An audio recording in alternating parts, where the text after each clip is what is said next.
আমলে চুরি হয়েছে হকের চাকরি, মধ্যবিত্তের মুখের ভাত, এমনকি বাদ পড়েনি মাথার ছাদও। কয়লা বালি চুরির পর এবার চুরি যাচ্ছে মোরামও।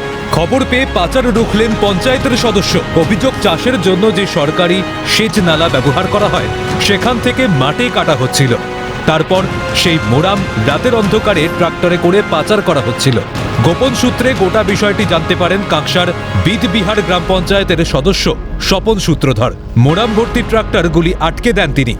এই নালাটায় চাষের জমিতে যে পাশে যে চাষের জমি রয়েছে, এই জল যায়, জল মানুষ জল নিয়ে সেচ করে চাষ হয়ে চাষের উপযোগী জল এটা। এই নালাটা যদি এইভাবে মাটি কেটে নেয় তাহলে চাষের প্রচুর ক্ষতি হবে। মানে কারোর অনুমতি নেওয়া হয়নি, কারো অনুমতি নেওয়া হয়নি।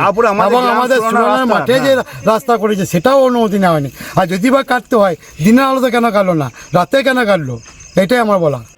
দায়িত্বপ্রাপ্ত সংস্থার সুপারভাইজারের দাবি, অজয় নদের ব্রিজের রাস্তার কাজে মোরাম নিয়ে যাওয়া হচ্ছিল। দীনেশ বিশ্বাস নামে এক ব্যক্তি মোরাম আনার নির্দেশ দিয়েছিলেন।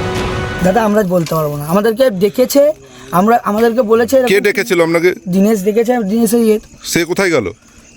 এবার আমি দাদা ছিলাম না তো, আমি জানতে পেরে আমি এখন আসলাম। আচ্ছা, এই মোরামগুলো কোথায় যেত? এবার মোরামগুলো তো আমাদের কাজে যেত। কোথায় কাজ হচ্ছে? আমাদের ব্রিজে কাজ হচ্ছে, এটা আমাদের তো অজয় ব্রিজ। হ্যাঁ, অজয় ব্রিজ। কিন্তু তাহলে রাতের অন্ধকারে কেন কাটা হচ্ছে? রাতের অন্ধকারে না, আমাদের মাল লাগবে, কাল থেকে কাজটা শেষ করতে হবে কালকের মধ্যে। ওই জন্য আমাদের অনবরত মালটা পড়ছে, যাতে আমাদের কালকের মধ্যে কাজটা শেষ করতে পারি। পঞ্চায়েত সদস্যের উদ্যোগকে সাধুবাদ জানিয়েও কটাক্ষ করতে ছাড়েননি বিরোধীরা। কিন্তু আমি অবাক হচ্ছি, যখন এই বিদবিহার পঞ্চায়েতের রেশন ডিলারের নামে আর আবাস যোজনার বাড়ি ঢুকছিল, তখনই প্রতিবাদটা কোথায় ছিল? মাননীয়ার অনুপ্রেরণায় কাটমানির যে খেলা পুরো রাজ্য জুড়ে চলছে, আর তার অংশ উনি পাচ্ছেন না। আর তার জন্যেই এই দৃশ্যগুলো আমরা দেখছি। যাক, আমরা চাইব সকলের সদ্বুদ্ধি উৎপন্ন হোক আর বাংলায় শান্তি শৃঙ্খলা ফিরুক। তৃণমূলে যে এত সুন্দর ভালো কাজ হয় আমরা জানতাম না, কিন্তু আদৌ কি সত্যি তিনি ভালো কাজের জন্য আটকিয়েছেন না অন্য কিছু বিষয় আছে?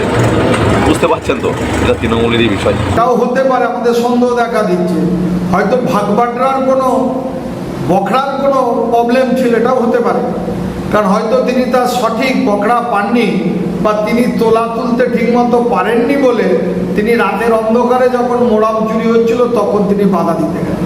তা সত্ত্বেও তিনি যদি সত্যিই বাধা দিয়ে থাকেন তাহলে তাকে সাধুবাদ জানাই। প্রশ্ন উঠছে, যদি সরকারি ব্রিজ তৈরির কাজেই এই মোরাম লাগে, তাহলে পঞ্চায়েতকে না জানিয়ে রাতের অন্ধকারে কেন মোরাম নিয়ে যাওয়া হচ্ছিল, তাও আবার সরকারি নালা কেটে? তদন্ত শুরু করেছে পুলিশ। দুর্গাপুর থেকে রাজেশ সেনগুপ্তের রিপোর্ট, ক্যালকাটা নিউজ।